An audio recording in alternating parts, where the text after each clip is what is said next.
Just a tiny head. Small brain. Hi everybody, welcome back to Movie Related. I'm here with Paul, I'm here with Mark.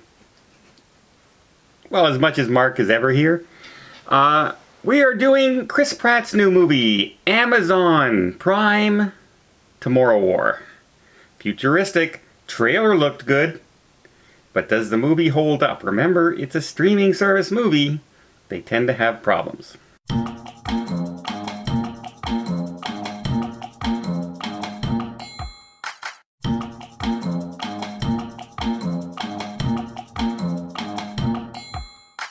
Okay, are we going to do spoilers, do non-spoilers to begin with, and maybe do a second video with spoilers? Really? Or just spoil it right now? Just spoil it. We're going to spoil it right now. Spoiler warning! Spoiler warning. So go watch it and come back and chat. Yeah. I have a question for the writer of this movie. Did he write a trilogy and forget to tell the director that it's supposed to be more than one movie? Okay, first, you get the movie. You get the movie. Then you get the sequel to the movie. And then there's another movie attached to it. Actually, it turns into the prequel of the sequel of the movie. We'll get into that in a little bit. So the premise of the movie is, it's modern day times right now, and people come back and show up from the future. And they say, we are in a war 30 years from now.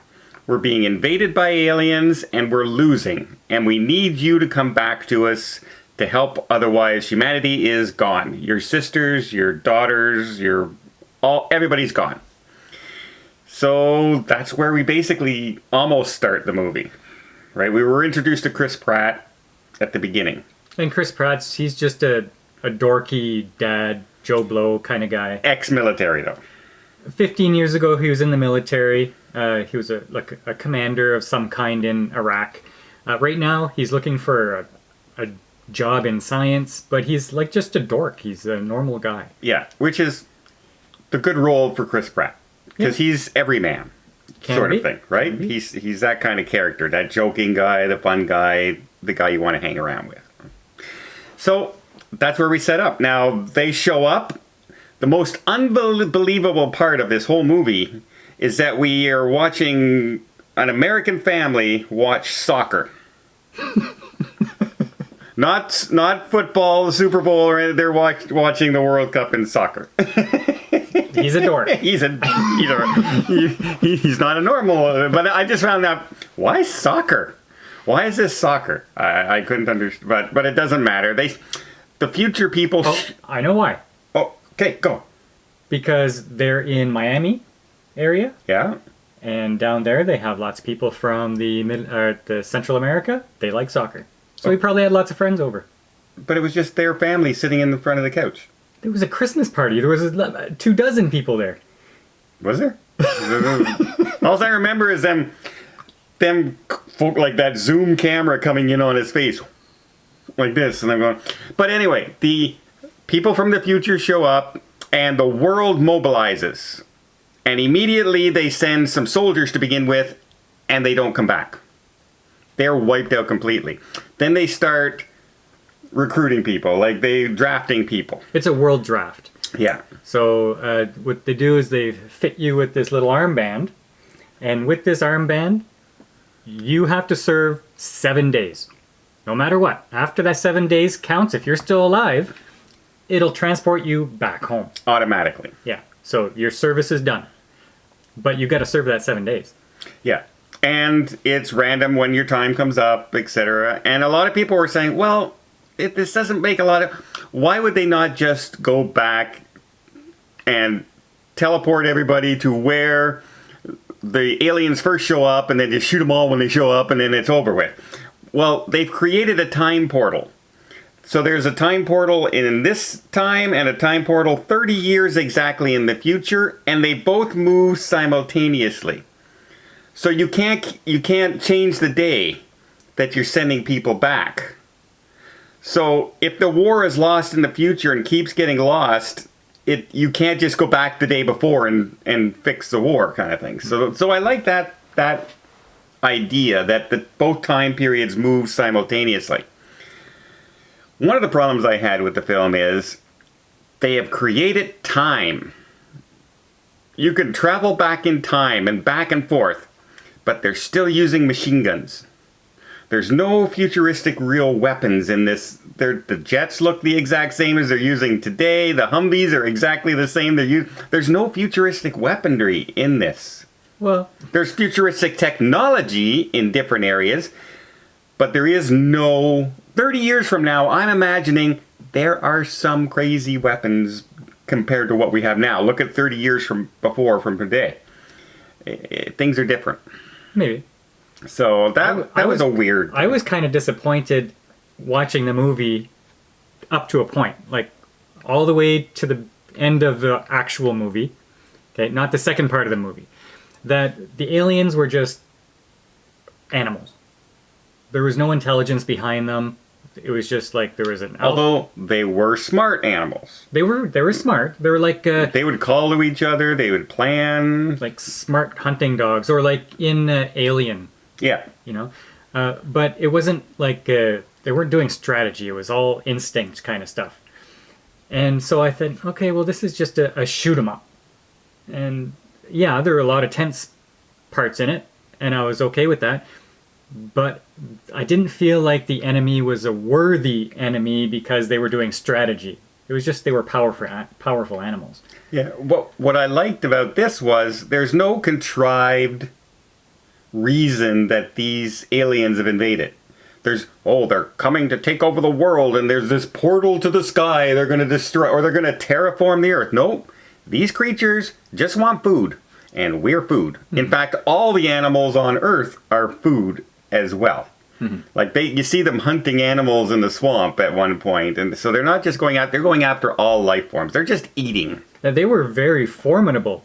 Like, in some parts, they threw everything they had at them, and these things just wouldn't die. Yeah, they're only vulnerable in the stomach area, and they would crouch down low in places and put their backs up like this, so you couldn't hit the stomachs And their throat. and their throat. Yeah. So there was a lot of little tense scenes. Chris Pratt's character, they get drafted. You meet this little group of people, and they're talking around each other because you're in this group of like 400 people. So the people close to each other, it's all new to them. They never met before. There's no training. There's no nothing. No, these are people that worked at Quickie Mart Yeah. and the gas station and wherever. Normal people. You just got called up today, and tomorrow you're going. Turns out there's an emergency. The one of the last lab areas that's left is being overrun, and so they need to send everybody right now. They send everybody, and you're supposed to land about 10 feet over the ground in a soft land, and then you drop down to the ground. Something goes wrong, and they land hundreds of feet in the air. And this is pretty brutal, because all you hear is people screaming, and they're crashing into buildings, and they're crashing into the cement, and then Chris Pratt's group actually lands in pools. So, and some people I saw who reviewed this and said, well, it just happens to be their group lands in the pool. Well, yeah, look, those were the people all in the same area. So if that area opens up, and that's the area where the pool is, they're all going to be there. Not only that, you're doing a movie about people who made it through the movie. Yeah. So I went to go, that's kind of a bad reason not to like that. I thought it was pretty good, the fact that, they got dropped in, and then it turns into, we got to go, the lab is being overrun, we got to rescue the scientists. And the whole city's on fire. The whole area. I think they're in Miami. And the whole area is, and they head to this office tower, and that's where we meet the alien for the first time. The scientists are all gone. They've been wiped out. And they get these last 10 vials of what they were working on. And hopefully this toxin is going to help them infect them and get rid of them all for good. They're hoping to come up with a gas that will kill them and not humans. But this is their last chance. If this doesn't work, then the whole human race is gone. Because there's basically no other scientists going on. There's only 500,000 people left in the entire planet at that point. As for the acting, I had no problem with the acting. No? There was a gentleman who was obviously there for comic relief, and at first I said, Uh-oh. "Is this going to be overdone?" And it was, but I found myself enjoying it. Like I thought he was pretty good. I got a few chuckles out of that. Yeah. And then they had J. Jonah Jameson. Yeah. I don't know his real name. I know. But you know who he is, obviously. Yeah, he was the dad, and there's a couple of family lessons that they learned throughout the whole thing.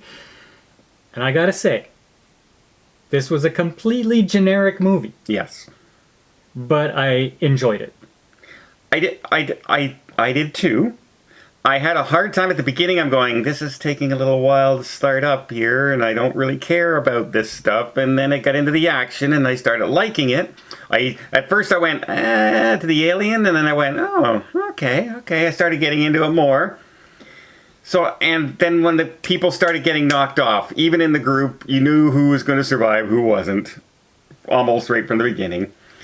Chris Pratt's character makes stupid decisions, but it's decisions you might have made in that situation because you're not thinking saving mankind. You're thinking saving the person beside you a lot of times because you're just thrown into this. You're really not sure of the whole situation worldwide. You're only know about this situation. But I mean, like you have the last 10 vials of what's supposed to save mankind, and you're risking your own life to go down and jump down and save your own one person. And Yeah, and in the process of saving one person, 5 more might die. And they did. Yeah.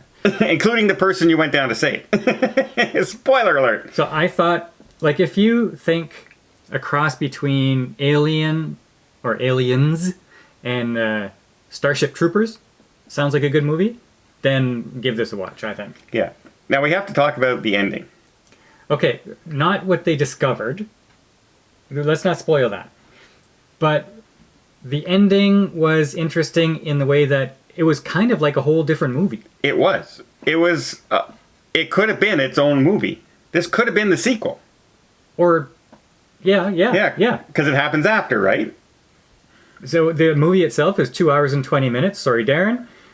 But you get a bonus movie at the end of it, so I guess it's okay. You do. Now I'm going to say one thing that, like, they made a big deal about this toxin. He comes back. He has the vial that will kill the queen. Well, the females, not queen. They don't say queen. They say female, because there's multiple females around the world. They don't say queen because then when you say queen, people think, well, once I kill that one, the rest all die, right? The hive mentality thing, and that's not the case. Think of it like a queen bee and worker bees. Yeah, and there's tons of nests. So it's not just one that's going to destroy everybody. But I got the toxin, and he goes back in time, and he's back in his own world and everything, and it's like, he's got the toxin that'll kill him in the future, big deal. And I'm going in my mind, just mass produce this stuff, throw it in Russia where you know they show up at, even though you don't know how, and you have the weapon to kill them before it gets out of hand. This should be no problem. But they make it like this big contrived, the world starts going into chaos because you can no longer reach the future and all this other stuff. We had COVID, and we shut down the world economy for a year. Yes, but we didn't have the cure in our hand before the COVID started. No, but people didn't know this. The world was already in chaos when he showed up with the stuff. But the Americans knew when he showed up. They know what that is. Mm-hmm. And they kept on, we're lucky if we don't destroy each other right now and all that. Guys, we have the cure. I'm going to give them a break on that. But anyway, the toxin is going to kill the female. It's going to kill the female. Paul's just cutting out the best part of my argument. But yeah, the ending in a way is a very contrived Hollywood ending. Doesn't make a lot of sense. But it's actiony. It's bravado. The only thing I did like is the way the father did his skills at the end with the thing in the snow. Mm-hmm. When you watch it, you'll know what I mean. Because I wasn't expecting that. I was expecting Chris Pratt to rush down and save the day. And then I said, oh, that was smart. Good idea. Didn't work, but good idea. So what would you... All right. We've gone on quite a while. You know what? For an Amazon film, a streaming film, I kind of liked it. It has its flaws. It has its moments. But I still enjoyed watching the film. This was exactly the big budget popcorn film that I needed.